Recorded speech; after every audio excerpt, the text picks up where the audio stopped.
Tomemos nuestras Biblias conforme llegamos al estudio de la palabra de Dios de nuevo en esta noche y ábrala en Primera de Pedro capítulo 4. Estamos viendo el texto de los versículos 12 al 19 bajo el título La prueba ardiente. Ahora, como le expliqué la última vez, es muy probable que esta epístola de Primera de Pedro fue escrita a fines del año 64 después de Cristo. Eso la colocaría unos cuantos meses después del incendio de Roma. Recordará usted que Nerón había quemado a Roma, había incendiado Roma, queriendo sin duda construir un edificio más grande para su propia gloria. Y cuando Roma estaba ardiendo y alguien necesitaba ser culpado, él culpó a los cristianos. Y entonces, comenzando en el año del 64 después de Cristo, vino una persecución de cristianos que se incrementó más y más y fue muy intensa y se amplió más. Es entonces en ese contexto que Pedro está escribiendo su epístola.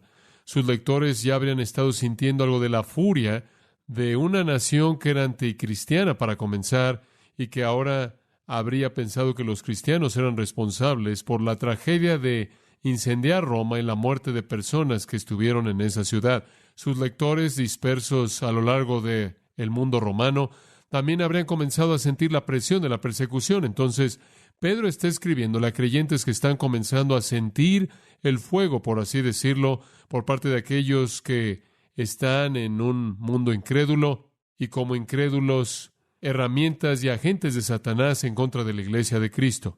Simplemente para que usted entre un poco en eso, regrese al capítulo 1 y pueda tener una idea de la naturaleza de esta epístola. Capítulo 1, versículo 6, en lo cual vosotros os alegráis, aunque ahora, por un poco de tiempo, si es necesario, seáis afligidos por diversas pruebas. Él menciona en el versículo 7 que dichas pruebas están probando su fe. Después, en el capítulo 2, observe los versículos 11 y 12, él les recuerda que son extranjeros y peregrinos y que deben abstenerse de los deseos carnales que batallan contra el alma. Deben mantener su conducta excelente entre los gentiles para que en aquello en que los calumnian como malhechores puedan, debido a sus buenas obras, glorificar a Dios en el día de la visitación. Entonces la idea de nuevo se presenta de que estaban siendo calumniados como malhechores, como también perseguidos por causa de la justicia. Estaban enfrentando aflicción y diversas pruebas. En el versículo 19 del capítulo 2, Pedro vuelve a hacer referencia a esto.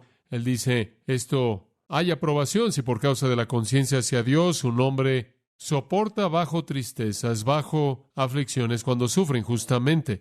Porque qué gloria es si cuando pecáis sois tratados mal y lo soportáis con paciencia, pero si cuando hacen lo que es correcto y sufren y pacientemente soportáis, esto es aprobado delante de Dios. Allí en el capítulo 3 y versículo 8, él lo dice para resumir, mantengamos la armonía, siendo compasivos, mostrando amor fraternal, siendo amables y humildes en espíritu, y después esto, no devolviendo mal por mal, ni maldición por maldición. Y de nuevo indicando que estaban siendo tratados de manera mala y también estaban siendo insultados. Versículo 14 dice, porque si aún sufren por causa de la justicia, bienaventurados sois. No os intimidéis y no os turbéis. Versículo 17 dice, si la voluntad de Dios así lo quiere, que padezcáis por lo que es lo recto en lugar de por hacer lo que está mal. Después en el capítulo 4, versículo 1, debido a que Cristo ha sufrido en la carne, armaos también vosotros con el mismo pensamiento, porque el que ha sufrido en la carne ha dejado de pecar. Espérelo, le vino a su Señor. Capítulo 5, versículo 10, después de que hayáis padecido por un poco de tiempo, el Dios de toda gracia, que os llamó a su gloria eterna en Cristo, Él mismo os perfeccione, confirme, fortalezca y establezca. Ahora usted puede darse cuenta de que en todo capítulo se hace alguna referencia al sufrimiento injusto. La iglesia estaba siendo perseguida. Conforme Pedro comienza aquí en el capítulo 4, versículo 12, lo que realmente es la última sección de su epístola fluye hasta el capítulo 5. Él vuelve a visitar este mismo tema. Él está preocupado por sufrir por causa de la justicia, sufrir por causa de Jesucristo. Me parece interesante ver el mundo que nos rodea. Estamos viendo una iglesia en Europa Oriental y una iglesia en Rusia, en la Unión Soviética, que ha sufrido mucho por varios años, varias décadas. Esa iglesia está emergiendo de su temporada de sufrimiento y se le concederán libertades. En ciertas maneras, esa iglesia quizás termine con mayor libertad de lo que tenemos como cristianos en Estados Unidos. Y me parece que la tendencia aquí es lo opuesto. En lugar de tener una iglesia que esté emergiendo de una sociedad atea y humanista, como lo estamos viendo en Europa Oriental, tenemos ateísmo y humanismo emergiendo de una cultura entre comillas cristiana. Y el ateísmo y el humanismo, eventualmente en nuestra propia nación, se van a convertir de manera más agresiva en los perseguidores de la iglesia. Lo que Pedro está diciendo aquí entonces puede hablarnos en nuestra propia vida y la vida de nuestros hijos, conforme nuestra nación se vuelve más y más intolerante de la fe cristiana en su búsqueda por satisfacer su estilo de vida moral. Nos convertiremos en una amenaza más y más grande. Entonces las palabras de Pedro deben ser tomadas en serio. Y hay una persecución que se incrementa en contra de aquellos que nombran el nombre de Jesucristo. Si usted habla, por ejemplo, públicamente en contra de los pecados de nuestra cultura, pecados sexuales, en particular el pecado de la homosexualidad, hallará una hostilidad que puede estar en el borde de algo aterrador, inclusive que amenaza la vida. Estamos viviendo en un día cuando aquellos que viven de manera fiel por Cristo y que confrontan la cultura y cuyo testimonio está en el frente de la batalla y que dicen lo que debe ser dicho, en donde debe ser dicho, quizás se encuentren en problemas bajo gran aflicción y persecución. Y si así es, debemos estar listos para enfrentarlo. Y para estar listos, si es que eso viene, e inclusive para tolerar lo que ya estamos experimentando, necesitamos tomar en serio los versículos 12 al 19. Aquí Pedro nos da la manera apropiada de enfrentar el sufrimiento por causa de la justicia. Y debo decirle que he repasado esto de manera repetida en mi propia mente porque recibo un poco de esto. Me parece sorprendente que algunas veces el sufrimiento por causa de la justicia viene desde adentro de la iglesia, dentro del marco del cristianismo. Puede haber hostilidad y amenazas y falta de amabilidad y quién sabe qué más. Me he encontrado regresando a las verdades de este pasaje en varias ocasiones y más recientemente que en cualquier otro momento de mi vida. Pero permítame leerle los versículos 12 al 19 simplemente para que los tenga en su mente. Amados, no os sorprendáis del fuego de prueba que os ha sobrevenido, como si alguna cosa extraña os aconteciese, sino gozaos por cuanto sois participantes de los padecimientos de Cristo, para que también en la revelación de su gloria os gocéis con gran alegría. Si sois vituperados por el nombre de Cristo, sois bienaventurados, porque el glorioso Espíritu de Dios reposa sobre vosotros. Ciertamente de parte de ellos Él es blasfemado, pero por vosotros es glorificado. Así que ninguno de vosotros padezca como homicida, o ladrón, o malhechor, o por entremeterse en lo ajeno. Pero si alguno padece como cristiano, no se avergüence, sino glorifique a Dios por ello, porque es tiempo de que el juicio comience por la casa de Dios. Y si primero comienza por nosotros, ¿cuál será el fin de aquellos que no obedecen al Evangelio de Dios? Y si el justo con dificultad se salva, ¿en dónde aparecerá el impío y el pecador? De modo que los que padecen según la voluntad de Dios encomienden sus almas al fiel Creador y hagan el bien. Ahora, todo esto es verdad rica. Para diseccionarla un poco y presentarla en partes fáciles de entender, tiene aquí varias grandes verdades que resumen nuestra respuesta a sufrir de manera injusta. Ahora, permítame decir esto antes de que entre en profundidad estas palabras. Usted únicamente sufre por causa de la justicia cuando usted es justo de manera visible. Solo es cuando usted vive piadosamente en una cultura injusta que usted crea la hostilidad. Si usted esconde su virtud, si usted puede esconder su testimonio por Cristo, si usted puede suavizar el hecho de que usted es un cristiano para que nadie lo perciba, entonces es poco probable que usted sufra. Pero para aquellos que viven de manera justa, aquellos que demuestran su compromiso con Cristo, aquellos que hablan con valentía, aquellos que dicen lo que necesita ser dicho en donde necesita ser dicho, habrá una reacción hostil. Ahora, cuando eso sucede, hay varias cosas que usted debe tomar en serio. En primer lugar, el primer punto en este maravilloso resumen que Pedro presenta es esperar el sufrimiento. Versículo 12, amados, no os sorprendáis. Hemos entrado esto simplemente es un repaso. Espérelo, es inevitable. Y Dios lo ha traído para probarlo. Viene usted para probarlo a usted, para probar la legitimidad del estado de su cristianismo, para purgar su vida para mayor santidad. Es la prueba de Dios para mostrar que usted realmente es oro. Y cuando el fuego ha venido y se ha ido, usted todavía está ahí, no ha sido consumido, puro, refinado, purgado para un mayor uso para Dios. Entonces, debido a que Dios quiere que usted sea útil al máximo nivel y debido a que Él quiere que usted esté seguro de su llamado en la elección, entonces Él trae sufrimiento inevitablemente a su vida para probar la legitimidad de su fe. Si su fe no es genuina cuando la prueba viene, como la semilla que fue arrojada en la tierra dura, usted podrá mostrar algunas señales de fe, pero no tendrá fruto y bajo la tribulación usted se secará y morirá. Entonces la prueba ardiente le mostrará a usted la realidad de su fe. Espérela. Es inevitable, está en el propósito de Dios. También es inevitable porque una vida justa en una cultura injusta es una confrontación que esa cultura no tolera bien. Pelea en contra de eso. En segundo lugar, no solo espera el sufrimiento, sino regocíjese en el sufrimiento. Versículo 13 dice, sino gozaos por cuanto sois participantes de los padecimientos de Cristo, para que también en la revelación de su gloria os gocéis con gran alegría. Si sois vituperados por el nombre de Cristo, sois bienaventurados, porque el glorioso Espíritu de Dios reposa sobre vosotros. Aquí él simplemente dice, regocíjese en ello. ¿Por qué? Usted participa en los sufrimientos de Cristo. ¿Por qué? Usted participará en la gloria de Cristo, en su revelación. ¿Por qué? Porque conforme usted sufre ahora, el Espíritu de Dios reposa sobre usted. Él toma el control para refrescar, para fortalecer, para edificarlo. Entonces usted puede regocijarse. Algunas veces esto es algo desafiante, para ser honesto con usted. Cuando he sido algo golpeado y me digo a mí mismo, bueno, debo esperarlo.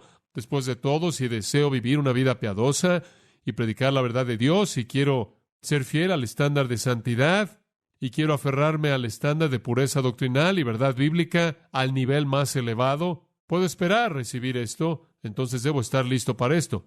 Normalmente puedo enfrentar esto, es pasar a esa segunda en donde me regocijo por ello lo que me desafía, en donde digo, gracias Señor, esto realmente es maravilloso, estoy encantado por cada minuto de esto. Encuentro que eso algunas veces es demasiado, pero por la gracia de Dios, si tengo el tiempo de meditar en ello y presentarlo ante el Señor, encuentro que el Espíritu de Dios llena mi corazón de gozo, y normalmente el gozo es doble. El gozo de la participación, en el sentido de que, sin importar lo que yo pueda sufrir, es pequeño comparado con lo que Jesucristo sufrió. Sin embargo, soy participante del sufrimiento de Él. Y el segundo elemento que me azota con fuerza es que, sea cual sea el sufrimiento que pueda incurrir en esta vida, seré más recompensado en el gozo eterno que será mío para siempre en la presencia del Señor. Regocíjese en Él. La tercera perspectiva muy necesaria con respecto al sufrimiento es evaluar el sufrimiento. Espera el sufrimiento, regocíjese en el sufrimiento y evalúe el sufrimiento. En otras palabras, cuando usted esté sufriendo, vea por qué. Versículo 15. Así que ninguno de vosotros padezca como homicida, ladrón o malhechor, o por entremeterse en lo ajeno. Hay 4 maldades mencionadas ahí que realmente son típicas de un estilo de vida no regenerado, y son usados para ilustrar la naturaleza del sufrimiento inaceptable. Son muy obvias, por lo menos las primeras 3. No sufra como homicida. Digo, si usted asesina a alguien y usted sufre, y lo persiguen a usted y lo meten a la cárcel o le quitan la vida, no se queje ni gima. Lo mismo con ser un ladrón. No sufra como un ladrón o un malhechor. Por cierto, la palabra malhechor es para cubrir todos los crímenes que no son mencionados en las primeras 2 palabras. Esas primeras 2 son bastante amplias: homicidio y robo. Y después, resumiendo el resto, no sufra como un malhechor toda forma de impiedad y pecado. Y después él añade otra palabra muy interesante. Él dice, o por entremeterse en lo ajeno. Dice usted, bueno, ¿cómo es posible que metió ahí un entrometerse en lo ajeno con un homicida, un ladrón y un malhechor? Porque esta es una palabra muy, muy interesante. Por cierto, solo es usada aquí en todo el Nuevo Testamento. Eso siempre desafía al lexicógrafo o la persona que tiene que definir los términos. Es el único uso de la palabra, y entonces debemos asegurarnos de que entendamos lo que significa. Algunos dicen que significa alguien que es ruidoso. ¿Usted conoce a gente ruidosa? Siempre están metiéndose en los asuntos de la gente, menos los suyos. Algunas personas creen que significa eso, metiche. Algunas personas creen que significa una especie de alguien que se mete en problemas, alguien problemático. Algunas personas creen que significa un revolucionario, un revolucionario abierto que simplemente irrumpe en la sociedad. Es una palabra muy interesante. La palabra es alotrioepiscopos. Episcoposis es la palabra para sobrevedor. Y si usted combina las dos palabras, significa alguien que está supervisando, alguien que se mete en cosas que le pertenecen a alguien más, alguien que se mete o supervisa las cosas que le pertenecen a alguien más. Es una especie de palabra que se mete en lo suyo. Ahora, ¿por qué mete eso ahí? ¿Acaso no será cubierto por malhechor? Bueno, hay más en eso que tan solo eso. Esta palabra, creo, tiene una importancia más específica que al principio lo presenta de manera aparente. Permítame tan solo darle otras escrituras que quizás le ayuden a entender el significado. Hay atrás en 1 de Tesalonicenses 4:11, no necesita pasar ahí. Pablo le dice a los tesalonicenses, tienen que hacer de su ambición el vivir una vida en silencio y ocuparse de sus propios negocios y trabajar con sus manos, así como les mandamos. No tienen que causar problemas, no tienen que ser metiches, no tienen que agitar su sociedad, tienen que llevar una vida en silencio, tienen que estar ocupados en sus propios negocios y trabajar con sus propias manos. Cumplan con su trabajo. Aléjense de otros asuntos. En 2 de Tesalonicenses, capítulo 3, versículo 11, le dice a los tesalonicenses, porque vimos que algunos de vosotros están llevando una vida indisciplinada, no trabajando, sino actuando como gente que se entremete en lo ajeno. Una palabra diferente aquí, ustedes están actuando como personas que se meten en lo que no deben. Ahora, tales personas mandamos y exhortamos en el Señor Jesucristo que trabajen en silencio comiendo su propio pan. En otras palabras, no hagan eso, estén en silencio, hagan su trabajo. Después, cuando Pablo le escribió a Timoteo en la siguiente carta, en el orden del Nuevo Testamento, capítulo 5, versículo 13, y él está hablando aquí de mujeres jóvenes. Él dice que deben aprender, cuando están casadas, aprenden a estar ociosas y andan de casa en casa y no nada más ociosas, sino chismosas y se entremeten en lo ajeno, hablando de cosas que no son apropiadas para mencionarse. Ahora, aquí él está hablando de algo diferente. Es el mismo pensamiento de meterse en lo ajeno, metiéndose en cosas que no les competen. Pero me parece que mientras que aquí de manera específica está hablando de una mujer que es viuda y que no tiene nada que hacer y entonces anda flotando por todos lados y mete su nariz en los asuntos de todo mundo, mientras que en Tesalonicenses, en la primera y segunda carta, él está hablando de cómo se conduce, no tanto entre la gente que usted conoce, como la viuda aquí, sino cómo se conduce usted en la sociedad. Y yo creo que eso es precisamente de lo que Pedro está hablando. Con eso en mente, considere de nuevo lo que Pedro dice. Usted no debe entremeterse en lo ajeno. Ahora, algunas personas creen, y tiendo a estar de acuerdo con ellos, de que lo que él quiere decir aquí tiene una referencia especial a turbación política, que él está hablando aquí de involucrarse en una actividad revolucionaria que interfiere, se mete en la función y el flujo del gobierno. Esto ciertamente llevaría a que el gobierno tomara acción, la cual entonces la persona vería como persecución. Podría ser en un negocio, trabajando en algún lugar, que usted se convierte en alguien que causa problemas, pensando que debido a que usted es cristiano, usted debe ser tratado diferente, y debido a que usted tiene estándares cristianos, usted debe forzar a que su compañía aplique estándares cristianos, y entonces usted causa problemas, se vuelve alguien que se entremete en lo ajeno, se vuelve un revolucionario, un grado u otro. Esto llevaría al sufrimiento. Ahora, lo que él está diciendo es esto, muy, muy importante. Usted es un cristiano y usted está viviendo en una cultura no cristiana. Cumpla con su trabajo, lleve una vida tranquila, exalte a Jesucristo, predique el Evangelio, pero no agite la cultura, no se vuelva un revolucionario, no se mete en lo que no debe. O si lo hace y usted es perseguido por el gobierno como un revolucionario que causa problemas, eso es vergonzoso. Eso no es honorable para un cristiano. Entonces, usted debe hacerse la pregunta, ¿por qué estoy sufriendo? Si usted está viviendo su vida cristiana, viviendo una vida virtuosa, piadosa, presentando a Jesucristo en toda oportunidad que se le da a usted, pero está trabajando en silencio con sus propias manos, siendo fiel a su tarea, siendo un ciudadano noble en toda manera posible, siendo responsable en cumplir con su trabajo dentro de la cultura, no siendo una fuerza revolucionaria, y usted es perseguido, es por causa de la justicia.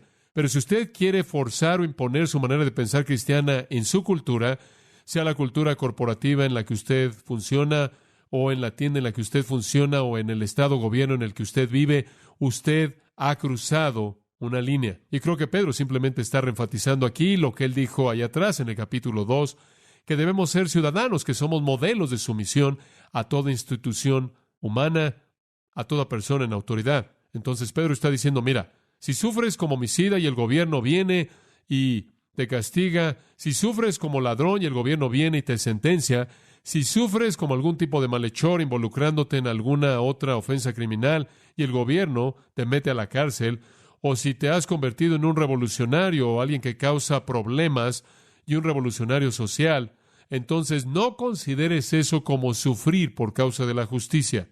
Debes avergonzarte de eso. Entonces, usted debe hacer un inventario. Usted tiene que evaluar el sufrimiento. Dice usted, estoy sufriendo. ¿Por qué estoy sufriendo? Versículo 16 dice, pero si alguno padece o sufre como cristiano. En otras palabras, usted sufre simplemente por ser cristiano, no se avergüence. La implicación es, si usted está sufriendo porque usted es un homicida, es un ladrón, un criminal de algún tipo, se entremete en lo ajeno, causando problemas en la sociedad, usted debe avergonzarse. Pero si usted sufre mientras que usted está cumpliendo con su trabajo, viviendo una vida en silencio, tranquila y en paz, honrando a Jesucristo, siendo el mejor ciudadano que usted puede ser y proclamando fielmente el Evangelio de Cristo, y usted sufre, usted no tiene razón alguna de avergonzarse. De hecho, sino glorifique a Dios por ello. ¡Qué afirmación! Si alguien sufre como cristiano, en ese nombre, el nombre cristiano, usted glorificará a Dios. Es un término hermoso, por cierto, cristiano. Los primeros cristianos hablaban de sí mismos como hermanos, hablaban de sí mismos como los santos, la gente consagrada. Hablaron de sí mismo, me encanta esta frase, como aquellos que eran del camino, Jesús siendo el camino, la verdad y la vida. Pero sus adversarios judíos les asignaron un estigma como los nazareos. También les dieron un nombre que les dieron con la intención de menospreciarlos. Los llamaron cristianos. En primer lugar, ese no fue un nombre que al principio los cristianos asumieron. No creo que ellos habrían sido tan osados como para asumir que podían llevar el nombre de su Cristo. Les fue dado a ellos por el mundo. Primero en Antioquía, según Hechos 11, Agripa después en Hechos 26, creo que por el versículo 28 hace referencia a eso, y eventualmente llegó a ser pronunciado por los creyentes, pero al principio era un término de menosprecio. Llegó a ser un término amado, como lo es para nosotros. Entonces él dice, si sufres porque eres un cristiano, no te avergüences, no te avergüences, pero en ese nombre, el nombre cristiano, en ese nombre, como un seguidor de Jesucristo, glorifique a Dios. ¿Qué significa eso? Alabe a Dios por el privilegio. ¿Por qué? Porque usted está compartiendo, participando en los sufrimientos de Cristo, porque el Espíritu de gloria está fortaleciéndolo a usted, porque usted está añadiendo a su peso de gloria eterna. Todas esas tres razones. Y hay una razón más en el versículo 17, porque es tiempo de que el juicio comience por la casa de Dios. Y si primero comienza por nosotros, ¿cuál será el fin de aquellos que no obedecen al Evangelio de Dios? Este es un versículo interesante. Él está diciendo, si usted sufre como cristiano, entonces por causa del nombre cristiano, usted debe estar feliz por sufrir, y usted debe alabar a Dios por el privilegio, porque usted está participando en los sufrimientos de Cristo, porque el Espíritu de gloria reposa sobre usted y lo fortalece usted, y usted debe regocijarse en la fortaleza del Espíritu, y debido a que usted está añadiendo al peso de su recompensa eterna. Y después él añade aquí, usted debe ver ese sufrimiento como una señal de que el fin está cerca, y entonces es tiempo de limpiar la casa de Dios. Hombres, es una afirmación importante. Allá atrás en el versículo 7, ¿ve usted cómo comienza el versículo 7? Mas el fin de todas las cosas se acerca. El fin de todas las cosas se acerca. Entonces, él dice ahí en el versículo 17, es el tiempo del juicio. Y por cierto, la palabra tiempo aquí no es la palabra cronos. No es el tiempo de reloj, es kairos. Significa, es el momento crucial. Es el punto, es la temporada para que el juicio comience. Hombre, esta es una afirmación maravillosa. Con la venida de Jesucristo, quiero que siga mi pensamiento aquí, con la venida de Jesucristo vino la dispensación cristiana que conocemos como la dispensación de la iglesia. Cristo vino y sufrió y murió. Ese es el principio del final. Ya es el último tiempo. Cristo apareció al fin de los tiempos. Estamos viviendo en el tiempo final, el tiempo postrero. Entonces Pedro dice, ya es el tiempo para que el juicio comience. ¿En dónde comenzó? Comenzó en la cruz, cuando nuestros pecados fueron juzgados en Cristo. Y estamos viviendo en una temporada de juicio. Los sufrimientos de los cristianos entonces son una parte del plan de Dios para un juicio que se está desarrollando y que culmina en el juicio del gran trono blanco. Ahora sigue esto. Pedro no está hablando de condenación cuando él usa juicio. Él está hablando de disciplina, de prueba, de purificación, de purga. Pero él está diciendo, él nos está dando una pista acerca de esta dispensación. Él está diciendo, en esta dispensación, Dios estará juzgando. Y para comenzar con su juicio, Él está juzgando, purgando o probando, disciplinando, purificando a su iglesia. Y comienza así y termina con la condenación final de los impíos. Eso es lo que Él dice. Si el juicio comienza en que Dios purga la casa de Dios y comienza con nosotros primero, ¿cuál será el resultado para aquellos que no obedecen el Evangelio de Dios? En otras palabras, si Dios tiene un juicio para aquellos que creen, y es tan importante y serio como lo es, entonces, ¿cuál será el juicio para aquellos que no creen? Aquellos que son de Dios están siendo juzgados, probados, para quitar la cizaña, están siendo sacudidos, purgados para quitar la escoria. La iglesia siempre está en el proceso de ser purgada y purificada. La casa de Dios aquí significa la iglesia, la asamblea de la gente redimida de una manera colectiva. Allá atrás, en el capítulo 2, versículo 5, somos llamados una casa espiritual, una casa espiritual. En 1 Timoteo 3:15, la casa de Dios es la iglesia del Dios viviente. 1 Timoteo 3:15 dice, la casa de Dios es la iglesia del Dios viviente. Entonces, eso es lo que él está diciendo. Pedro está hablando de la iglesia, y él realmente está hablando de manera colectiva aquí. Y él está diciendo, si Dios ya está purificando su iglesia, si se está llevando a cabo una purga en su iglesia, que es necesaria, ahora, ¿cómo será cuando él traiga su juicio final sobre aquellos que no obedecen el Evangelio de Dios? Esta purga, esta evaluación, esta prueba es necesaria en esta época. Hay una especie de analogía maravillosa de esto en Ezequiel 9:6. Allá atrás en Ezequiel, cuando Dios vio a la gente pecaminosa en la tierra y Él quiso limpiarlos, Él dijo, quiero limpiar la tierra. Esa fue su intención. Y Él dijo esto, y cito, comienza en mi santuario, comienza con Israel. Dios, en últimas, juzgará a los impíos. En este momento, Él está purgando, purificando a su iglesia. Entonces, cuando usted sufre por causa de la justicia, es Dios purgando, Dios purificando, Dios probando. Y le quiero decir algo, cuando usted ve la iglesia que ha sido purgada y usted ve la iglesia que ha sido perseguida, usted encuentra la iglesia pura, ¿no es cierto? Entonces, vea su persecución, véala por lo que es. ¿Acaso es Dios comenzando el juicio en la casa que Él ama y comenzando la purga de su juicio durante esta época? Como puede ver, antes de que venga el juicio final completo, la iglesia tiene que evangelizar al mundo. Y para que sea eficaz en evangelizar al mundo, la iglesia debe ser purgada de pecado, lo verdadero separado de lo falso, y lo carnal limpiado, quitado. Y después, la iglesia pura puede salir. Y entonces, vea la persecución como el juicio de Dios que debe venir. Y debe venir primero en la casa, antes de que venga a los extraños. Primero Él purificará a su iglesia, después Él juzgará a los impíos. Si comienza primero con nosotros, y así es, ¿cuál será el resultado de aquellos que no creen? El juicio de Dios comienza en la casa, no termina ahí. Pedro ve más allá de la tragedia del juicio eterno. ¿Y qué es lo que él está diciendo? Aquí está el punto. Escuche esto. Es mucho mejor soportar sufrimiento conforme el Señor purga la iglesia y soportarlo con gozo que soportar sufrimiento en el futuro, el cual es eterno. ¿Ve usted el punto de Pedro? Oiga, Vea su sufrimiento y considere esto. Dice usted, es difícil sufrir. Mejor que sufra ahora conforme Él prueba y lo purga a usted y lo prepara para que sea usted útil y lo prepara para la gloria, que usted no sufra ahora, pero sufra entonces por los siglos de los siglos. Eso es mucho peor, mucho peor. Y vienen aquellos versículos 17 que no obedecen el Evangelio de Dios.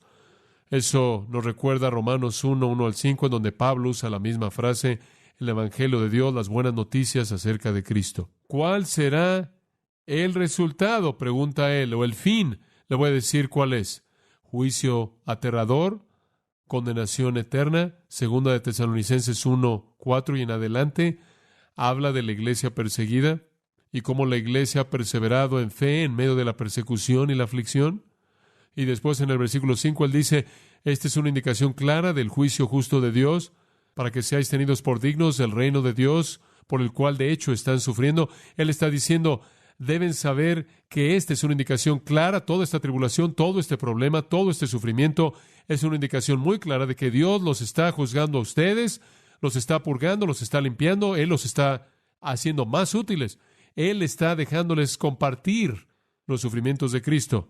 Él está edificándolos para un peso mayor de gloria, y eso es mucho mejor que lo que el resto del mundo va a experimentar. Porque es justo delante de Dios pagar con tribulación a los que os atribulan, y a vosotros que sois atribulados, daros reposo con nosotros cuando se manifieste el Señor Jesús desde el cielo con los ángeles de su poder, en llama de fuego, para dar retribución a los que no conocieron a Dios ni obedecen el Evangelio de nuestro Señor Jesucristo, los cuales sufrirán pena de eterna perdición.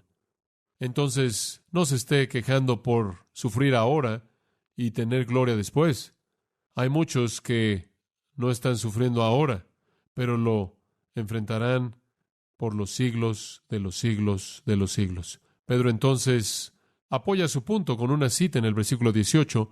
Esta cita es tomada de Proverbios 11:31. Pedro dice, y si el justo con dificultad se salva, ¿en dónde aparecerá el impío y el pecador? Proverbios 11:31, de hecho, dice, si el justo recibe lo que merece en la tierra, ¿cuánto más el impío y el pecador? Pedro interpreta libremente las palabras. Cuando él dice, y si el justo con dificultad se salva, dificultad se refiere al tiempo difícil que la persecución trae al creyente. Nuestra salvación trae persecución. Nuestra salvación trae dificultad, un juicio, una prueba disciplinaria, correctiva, de purga, instructiva, remedial, mediante el sufrimiento que, escucha esto, nos guarda de cometer pecados condenadores. Ese juicio continuará en la iglesia hasta el rapto e inclusive después de eso. Cuando Dios redima a una nueva generación de gente, ellos también sufrirán. Y si es tan difícil y hay tanto sufrimiento conforme un cristiano está siendo purgado, ¿qué será del hombre impío y del pecador? Él pregunta, ¿qué tipo de sufrimiento enfrentarán ellos si nosotros tenemos que enfrentar esto? Y la respuesta es un sufrimiento mucho mayor. Serán arrojados al lago de fuego que arde con fuego y azufre por los siglos de los siglos, en donde el gusano de ellos no muere y el fuego nunca es apagado. Entonces todo esto nos ayuda a ver la importancia de una evaluación clara de nuestro sufrimiento. ¿Debe ser por causa de la justicia, no debido al pecado? ¿No debemos entonces avergonzarnos cuando sufrimos? Sin honrar a Dios, porque Él está purificando a su iglesia, en donde el juicio debe comenzar si vamos a ser personas puras que alcancen al mundo. Y entonces cuando usted se ve a sí mismo sufrir, véalo por lo que es, evalúelo. Debe ser un buen recordatorio de cuánto más severo será el juicio que podría ser y será para aquellos sin Cristo. ¿Cómo enfrenta usted el sufrimiento? Espérelo, regocíjese en él, evalúelo, véalo por lo que realmente es.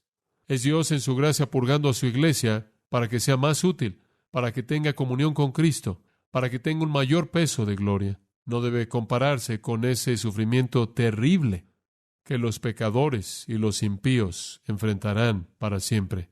Un punto final. Espere el sufrimiento, regocíjese en el sufrimiento, evalúe el sufrimiento. En cuarto lugar, encomiéndese a sí mismo a Dios. Encomiéndese a sí mismo a Dios. Un hombre impío no puede hacer eso. El pecador no puede hacer eso. Será demasiado tarde. Usted y yo podemos en medio de nuestro sufrimiento. Versículo 19, De modo que los que padecen según la voluntad de Dios encomienden sus almas al fiel Creador y hagan el bien. La frase de modo está ahí debido a la perspectiva verdadera del sufrimiento que acaba de resumirse. Debido a que usted ahora entiende el sufrimiento, usted ahora entiende que es remedial, correctivo, lo purga usted, lo instruye. Usted entiende que Dios lo usa para probarlo usted, para purgarlo, para hacerlo más útil, para darle a usted un peso mayor de gloria, de modo en medio de Él, los que padecen según la voluntad de Dios, está en su voluntad, conforme Él limpia a su iglesia, encomienden sus almas. Estamos sufriendo según la voluntad de Dios, es su propósito. Es su propósito para sus hijos, para purgar, purificar, disciplinar, para hacernos tiernos, para hacernos eficaces. La palabra encomienden, por cierto, es un término de banco. Significa depositar para guardar. Simplemente enfrente su sufrimiento tomando su alma y depositándola con Dios. La palabra alma significa su vida, su ser, su persona. Désela a un fiel Creador. Ese es el único lugar en la Biblia en donde esa frase es usada. ¿Por qué razón la usa? Escuche esto. Él usa la palabra creador para recordarnos que simplemente le estamos devolviendo a Dios lo que Él creó, lo cual significa que Él es el más capaz de cuidarlo, ¿verdad? Y cuando decimos que Él es un fiel creador, podemos confiar en que Él la guardará. Como creador, Él conoce mejor que nadie las necesidades de sus criaturas amadas. Como un fiel creador, Él va a satisfacer esas necesidades porque Él es fiel a su promesa. Mi Dios, pues, suplirá todo lo que os falta. Por cierto, la palabra encomienden aquí, encomienden sus almas al fiel Creador, para Tifemi, es exactamente la misma palabra usada de Jesús cuando en la cruz Él encomendó su espíritu al Padre. Misma palabra. En medio de su sufrimiento, Él se entregó a sí mismo a Dios. Pero dice, entréguele su vida a Dios para que Él la sustente, la sostenga en medio del sufrimiento más grande. Y Él es digno de confianza y Él será fiel. Y ese versículo termina, y hagan el bien. Ahí es en donde debe estar. Hacemos el bien, nos encomendamos a Dios. Sufrimos, encomendamos nuestras almas al fiel Creador y hacemos el bien. Para decirlo de otra manera, mientras que hacemos el bien, enfrenten lo que venga y encomiéndese a Dios. Sin deserción, obediencia, compromiso, fidelidad. Simplemente siga haciendo el bien. Entonces, cuando el sufrimiento viene al creyente, lo esperamos, nos regocijamos en él. Lo vemos de cerca y lo evaluamos. ¿Es resultado del pecado o es resultado de la justicia? ¿Y acaso Dios simplemente está purgando, purificando, probando para que seamos más útiles, más gloriosos? Estaba pensando en Jeffrey Bull a los 30 años de edad. Él había estado bajo la cautividad de los comunistas chinos ya durante 3 años y 2 meses. Parte del tiempo él estuvo capturado en confinamiento solitario. Él había sido amenazado, estaba casi muriendo de hambre, había sido golpeado, sujeto a las técnicas infernales de lavado de cerebro. Él se estaba aferrando desesperadamente a algún poder de objetividad en su cerebro al hacer en una ocasión un estudio especial de los 6 tipos diferentes de mosquitos en su celda simplemente para mantener su sensatez. En medio de todo esto, él compuso un poema largo, el cual nunca he tomado el tiempo de leer, pero le voy a leer 5 estrofas breves. Esta fue su oración en medio del sufrimiento horrible. No dejes, querido Dios, que tu rostro se oscurezca, ni el sentido de ti parta. No dejes que la memoria de tu palabra se desvanezca dentro de mi corazón. No dejes, Señor, que mi espíritu se adormezca mediante la soledad o los temores. No dejes que mi corazón sucumba ante la duda y guarda mis ojos de lágrimas. No dejes que la distancia se meta conforme los meses y años se incrementan. No dejes que la oscuridad me envuelva. No me dejes perder tu paz. No dejes que la presión del enemigo aplaste mi amor hacia ti. No dejes que el cansancio y el ay eclipse tu victoria. La última frase. Porque tu gozo es mi gozo y mi esperanza tu día, y tu reino, Dios de gracia, nunca terminará. Debemos vivir en ese tipo de confianza. Inclinémonos en oración. Padre, te damos gracias por el testimonio de un santo fiel en medio de circunstancias insoportables, quien encontró su fortaleza en ti. Te damos gracias